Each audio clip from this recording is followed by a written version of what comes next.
Konnichiwa, le peuple otaku, j'espère que vous vous portez bien, car pour moi c'est la patate, et bienvenue dans cette petite vidéo dans laquelle nous allons parler des openings dans les animés. Les openings dans les animés, globalement, ce sont les chansons du début, mais pas que, parce que les openings sont aussi les premiers représentants d'un animé. Ce sont les relayeurs, les premiers contacts que tu auras avec l'animé que tu vas regarder, avec le récit qui t'est présenté. L'opening a été préparé et conçu dans le seul objectif de t'introduire dans l'univers de l'œuvre que tu vas regarder. Il te plonge globalement dans l'esprit et le temps de son animé. Si bien que quel que soit le registre de ton animé, qu'il soit sérieux, émotionnel, tragique ou même humoristique, l'opening mettra tout en œuvre dans sa musique, dans sa mise en scène, dans son animation afin de te plonger dans ce registre, afin que tu saisisses la matière ou même l'essence de l'animé qui t'est présenté, du récit qui t'est proposé. Alors oui, il y a des généralités, comme je l'ai dit, les openings ont pour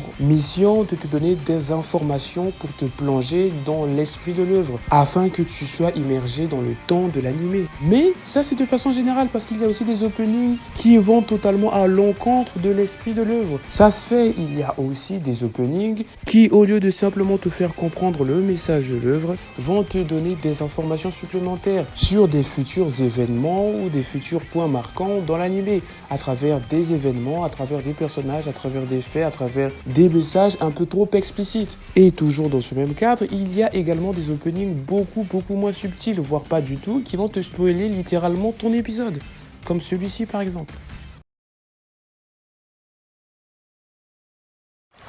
Donc voilà, l'opening, il sert à quelque chose, et bien au-delà d'être juste la musique du début, c'est aussi un moyen de te faire saisir globalement de quoi l'anime y parle.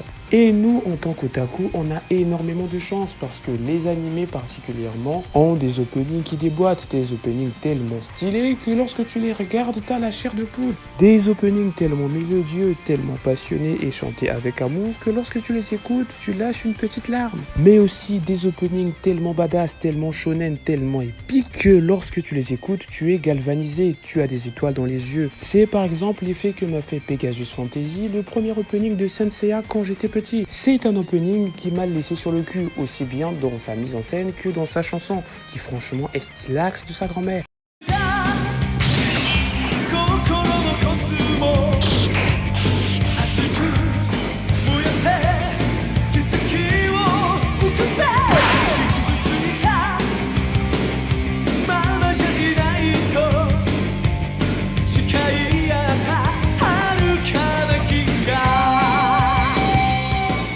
Bref, les openings, c'est génial, c'est magique. Et c'est aussi l'une des raisons pour lesquelles je m'évertue toujours à regarder les animés des mangas que je kiffe. Parce que je veux voir ça sera quoi l'opening.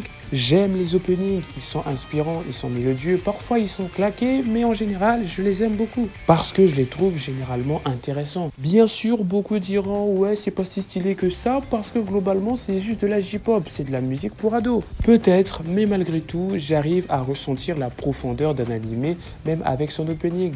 Parce que bien que ce soit de la J-pop pour ados majoritairement, et surtout pour les animés des années 2000, sois honnête, pas mal de ces openings te laissent sur le cul. Parce qu'un opening, c'est pas juste de la musique, un opening c'est aussi de la mise en scène, un opening c'est aussi l'ambiance, c'est aussi le ton, un opening c'est globalement un message, un fond, une énergie qui retranscrit l'univers de l'animé. Pour faire simple, si on te disait tel animé là en musique, il faut que tu aies cet opening dans la tête. C'est une ouverture, c'est un représentant, une hymne à la gloire de son animé, et quelque part une façon de faire sa promotion. Donc le réduire à juste de la J-pop, je trouve que franchement c'est pas juste. Et de toute façon, je pense pas qu'il y ait un otaku bien constitué qui te dise les openings c'est nul. Je pense pas.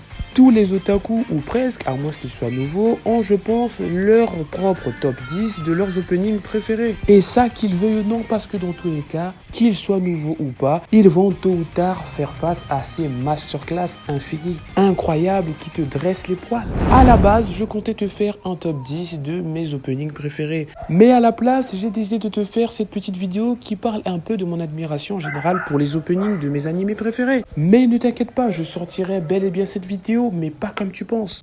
Plutôt que de faire une vidéo qui va parler de tous mes openings préférés, donc de mon top 10 globalement, je vais te faire une vidéo pour chacun des tops. Le top 10 aura sa vidéo, le top 9 aura sa vidéo, le top 8 aura sa vidéo jusqu'au top 1. Ainsi, je pourrais prendre le temps pour te détailler globalement ce que j'aime dans ces openings, ce que je peux ressortir comme message, ce que ça m'inspire, ce que l'animation m'inspire et ce que la musique m'inspire. Et je pense que ce serait un peu brouillon de faire ça dans une seule et même vidéo. Et ça prendra un temps incroyable. On va pas se mentir, même si t'aimes ma chaîne, t'es pas prêt à passer 2h30 sur ma vidéo. C'est pour ça que j'ai eu cette petite idée qui me semble assez originale. Nous arrivons là à la fin de cette petite vidéo. J'espère que tu l'auras appréciée. Si oui, tu lâches un pouce bleu, tu t'abonnes. Ça fait longtemps que j'ai fait une vidéo aussi courte. Quelque part, ça fait plaisir. Et moi, je te dis à plus.